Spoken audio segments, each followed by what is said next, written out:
Villaviciosa, concello rural e sidrero de Asturias por definición, ten un importante estollo de iglesias e monumentos medievales, lo mesmo románicos que prerrománicos, espardíos pela capital del concello, onde se levanta la iglesia de Santa María de la Oliva e tamén peles os parroquies, con algalgues como la iglesia de San Xoán de Mandi. A la cabeza de todo este conxunto arquitectónico alcuéntrense les construcciones de Valdedios, onde se levanta un imponente monesterio de la Orde del Cister que tiene el su inicio en el siglo XIII. Muy intervenido y ampliado a lo largo de los siglos, el edificio del convento fai pequeño, por su tamaño, a otra maravilla de la arquitectura de la monarquía asturiana, el edificio del conventín de Valdedios, obra que pies el ciclo constructivo de los reyes asturianos.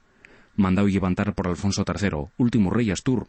nos últimos años del siglo IX, parece ser que Valdedios foi el lugar de retiro del monarca después de que éste se retirara y repartir las tierras del reino entre los sos fíos.